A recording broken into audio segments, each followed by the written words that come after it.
Taste the Daily. Taste the Daily.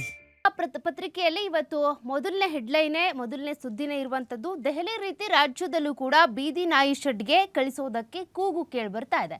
ಕಾರಣ ಬೆಂಗಳೂರಿನಲ್ಲಂತೂ ಬೀದಿ ನಾಯಿಗಳ ಹಾವಳಿ ಹೆಚ್ಚಾಗ್ತಾ ಇದೆ. ಚಿಕ್ಕ ಮಕ್ಕಳ ಮೇಲೆ, ಯುವತಿಯರ ಮೇಲೆ, ವಿದ್ಯಾರ್ಥಿನಿಯರ ಮೇಲೆ ನಾಯಿಗಳು ದಾಳಿ ಮಾಡ್ತಾ ಇವೆ. ಹೀಗಾಗಿ ಬೀದಿ ನಾಯಿಗಳನ್ನ ಹೇಗೆ ಕಂಟ್ರೋಲಿಗೆ ತರೋದು ಅನ್ನೋದೇ ಒಂದು ರೀತಿಯಾಗಿ ಪ್ರಶ್ನೆ ಆಗ್ಬಿಟ್ಟಿತ್ತು. ಹೀಗಾಗಿ CLP ಸಭೆ ಸೇರಿದಂತೆ ಸಂಪುಟದಲ್ಲೂ ಕೂಡ ಇದಕ್ಕೆ ಸಂಬಂಧಪಟ್ಟಂತೆ ಸಾಕಷ್ಟು ಒತ್ತಾಯ ಕೇಳಿಬಂದಿತ್ತು. ಬೀದಿ ನಾಯಿಗಳಿಂದಾಗಿ ಜನ ಓಡಾಡದ ಸ್ಥಿತಿ ನಿರ್ಮಾಣ ಆಗಿದೆ. ಜನರು ರಸ್ತೆಯಲ್ಲಿ ಓಡಾಡ್ತಾ ಇದ್ರು ಕೂಡ ಇದ್ದಕ್ಕಿದ್ದಂತೆ ಏಕಾಏಕಿಯಾಗಿ ಗುಂಪು ಕಟ್ಕೊಂಡು ಬಂದು ಬೀದಿ ನಾಯಿಗಳು ಅಟ್ಯಾಕ್ ಮಾಡ್ತಾ ಇವೆ. ಹೀಗಾಗಿ ಕಡಿವಾಣಕ್ಕೆ ಅಂತ NGOಗಳ ತಡೆ ಕೂಡ ಮತ್ತೊಂದು ಕಡೆ ಬರ್ತಾ ಇದೆ. ಕಾರಣ ಮಾನವ ಹಕ್ಕುಗಳ ಆಯೋಗ ಏನಿದೆ ಅಥವಾ ಪ್ರಾಣಿ ಸಂಘ ಏನಿದೆ, ಇವರು ಕೂಡ ಅಡ್ಗಾಲ್ ಹಾಕ್ತಾ ಇದ್ದಾರೆ. ಹಾಗಾಗಿ ಏನು ಮಾಡಬೇಕು, ಹಾಗಾದರೆ ದೆಹಲಿಯಲ್ಲಿ ಯಾವ ರೀತಿಯಾಗಿ ಶೆಡ್ ಮಾಡಿದಾರೋ ಇಲ್ಲೂ ಹಾಗೆ ಮಾಡಿ ಅನ್ನುವಂಥ ಒಂದು ಕೂಗು ಕೇಳಿ ಬಂದಿದೆ. ಏನದು ಪ್ಲಾನ್ ನೋಡೋಣ. ದೆಹಲಿಯಲ್ಲಿ ಎಲ್ಲ ಬೀದಿ ನಾಯಿಗಳನ್ನು ಶೆಡ್ಗೆ ಸ್ಥಳಾಂತರಿಸುವಂತೆ ಸುಪ್ರೀಂ ಕೋರ್ಟ್ ಆದೇಶವನ್ನು ಕೊಟ್ಟಿದೆ.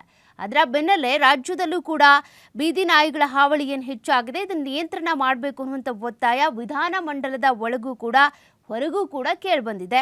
ಹೀಗಾಗಿ ವಿಧಾನ ಪರಿಷತ್ತಿನ ಕಲಾಪದಲ್ಲಿ ಈ ವಿಷಯವನ್ನು JDS ಸದಸ್ಯ ಆಗಿರುವಂಥ SN ಭೋಜೇಗೌಡ ಸೇರಿದಂತೆ ಅನೇಕ ಸದಸ್ಯರು ಕೂಡ ಪ್ರಸ್ತಾಪ ಮಾಡಿದರು. ಹೀಗಾಗಿ ಸುಪ್ರೀಂ ಕೋರ್ಟ್ ಆದೇಶದಂತೆ ರಾಜ್ಯದಲ್ಲೂ ಕೂಡ ಬೀದಿ ನಾಯಿಗಳ ಹಾವಳಿ ತಡೆಗಟ್ಟಬೇಕು ಅಂದರೆ ಕಠಿಣ ಕ್ರಮವನ್ನು ಕೈಗೊಳ್ಳಬೇಕು. ಇದಕ್ಕೆ ವಿರೋಧಿಸಿದವರ ಮೇಲೂ ಕೂಡ ಕಠಿಣ ಕಾನೂನು ಜರುಗಿಸಬೇಕು ಅಂತೇಳಿ ಆಗ್ರಹಿಸಿದರು.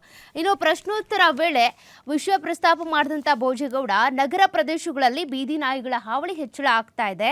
ಶಾಲಾ ಮಕ್ಕಳು ನಡೆದುಕೊಂಡು ಹೋಗ್ತಾ ಇದ್ರು ಕೂಡ ಆ ಮಕ್ಕಳ ಮೇಲೆ ಅಟ್ಯಾಕ್ ಮಾಡ್ತಾ ಇವೆ. ಒಂದು ರೀತಿ ಭಯದ ವಾತಾವರಣ ಇದೆ. ಲಾಲ್ಬಾಗ್ ಹೈಕೋರ್ಟ್ ಸುತ್ತಮುತ್ತ ಬೆಳಗ್ಗೆ ಕೂಡ ವಾಕಿಂಗ್ ಮಾಡೋದಕ್ಕೂ ಆಗ್ತಾ ಇಲ್ಲ. ಶ್ರೀಮಂತರು, ಹೈಕೋರ್ಟ್ ಜಡ್ಜ್ ಮಕ್ಕಳು, ಮಂತ್ರಿಗಳು, ಶಾಸಕರ ಮಕ್ಕಳು ನಡ್ಕೊಂಡು ಹೋಗೋದಿಲ್ಲ, ಕಾರ್ನಲ್ಲಿ ಹೋಗ್ತಾರೆ. ಆದರೆ ಬಡವ್ರ ಮಕ್ಕಳು ನಡ್ಕೊಂಡು ಹೋಗ್ತಾರೆ, ಅವ್ರ ಮೇಲೆ ಈ ರೀತಿಗೆ ಅಟ್ಯಾಕ್ ಆಗೋದು. ಹಾಗಾಗಿ ಕ್ರಮ ತೆಗೆದುಕೊಳ್ಳಿ ಅಂತ ದೆಹಲಿಯಲ್ಲಿ ಬೀದಿ ನಾಯಿಗಳನ್ನು ಸ್ಥಳಾಂತರಿಸುವಂತೆ ನ್ಯಾಯಾಲಯ ಆದೇಶಿಸಿದೆ. ಬೆಂಗಳೂರಿನಲ್ಲಿ ಏನು ಮಾಡ್ತಾರೆ ಹಾಗಾದ್ರೆ ಅಂತ. ಬೆಂಗಳೂರಲ್ಲಿ ವಿದ್ಯಾರ್ಥಿನಿಯರ ಮೇಲೆ ಈಗಾಗಲೇ ಬೀದಿ ನಾಯಿಗಳ ದಾಳಿ ಆಗಿತ್ತು.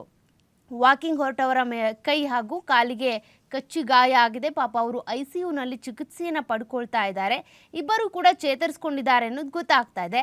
ಸುಪ್ರೀಂ ತೀರ್ಪಿಗೆ ರಾಹುಲ್ ಹಾಗೂ ನಟಿಯರು ಕಿಡಿ ಕಾರ್ತಾ ಇದ್ದಾರೆ. ಮತ್ತೊಂದು ಕಡೆ ದೆಹಲಿಯ ಬೀದಿ ನಾಯಿ ತೆರವಿಗೆ ಸುಪ್ರೀಂ ಕೋರ್ಟ್ ನೀಡಿರುವ ಆದೇಶಕ್ಕೆ ಕಾಂಗ್ರೆಸ್ ನಾಯಕ ಆಗಿರುವಂಥ ರಾಹುಲ್ ಗಾಂಧಿ, ಪ್ರಿಯಾಂಕಾ ಗಾಂಧಿ ಹಾಗೂ ಬಾಲಿವುಡ್ನ ಹಲವು ನಟಿಯರು ಕೂಡ ಆಕ್ಷೇಪಿಸಿದ್ದಾರೆ. ಈ ತೀರ್ಪಿನಿಂದಾಗಿ ದಶಕಗಳ ಮಾನವೀಯ ನೀತಿಯಿಂದ ಸುಪ್ರೀಂ ಕೋರ್ಟ್ ಹಿಂದೆ ಸರಿದಂತೆ ಕಾಣಿಸ್ತಾ ಇದೆ.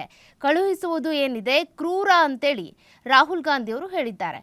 ಮತ್ತೊಂದು ಕಡೆ ಈಗ ರಾಜ್ಯದಲ್ಲಿ 2.31 ಲಕ್ಷ ನಾಯಿ ಕಡಿತ, ಅಂದರೆ ನಾಯಿಯಿಂದ ಅಟ್ಯಾಕ್ಗೆ ಒಳಗಾಗಿ ನಾಯಿಯಿಂದ ಕಚ್ಚಿಸ್ಕೊಂಡವರ ಸಂಖ್ಯೆ 2.31 ಲಕ್ಷ ಇರೋದು.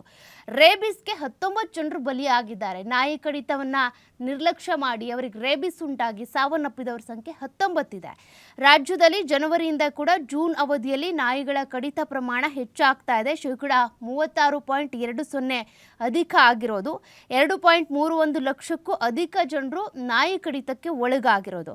ಹೀಗಾಗಿ BBMP ವ್ಯಾಪ್ತಿಯಲ್ಲೇ 13,000 ನಾಯಿ ಕಡಿತ ಪ್ರಕರಣಗಳು ಕೂಡ ದಾಖಲಾಗಿದ್ದಾವೆ. ಹಾಗಾಗಿನೇ ಈ ಕೇಸನ್ನು ಗಂಭೀರವಾಗಿ ತೆಗೆದುಕೊಳ್ಳಿ. ಬೀದಿ ನಾಯಿಗಳನ್ನ ಹಾಗೆ ಬಿಟ್ಟರೆ ಆಗೋದಿಲ್ಲ. ಅವುಗಳಿಗೆ ಸರಿಯಾಗಿ ಲಸಿಕೆ ಹಾಕಬೇಕು. ಇನ್ನೊಂದು, ಅವುಗಳನ್ನು ಶೆಡ್ಗಳನ್ನ ನಿರ್ಮಾಣ ಮಾಡಿ ಕಳಿಸ್ಬೇಕು ಅನ್ನುವಂಥ ಆಗ್ರಹ ಕೂಡ ಕೇಳಿಬರ್ತಾ ಇದೆ. ಇದಕ್ಕೆ ಕೆಲವರು ಆಕ್ಷೇಪವನ್ನು ವ್ಯಕ್ತಪಡಿಸ್ತಾ ಇದ್ದಾರೆ ನಿಜ. ಆದರೆ ಬೀದಿ ನಾಯಿ ಕಡಿತಕ್ಕೆ ಒಳಗಾಗ್ತಾ ಇರುವಂಥದ್ದು ಬಡವ್ರ ಮಕ್ಕಳು. ಈಗಾಗಲೇ ಭೋಜೇಗೌಡರು ಕೂಡ ಹೇಳಿರೋ ಪ್ರಕಾರ ಮಂತ್ರಿ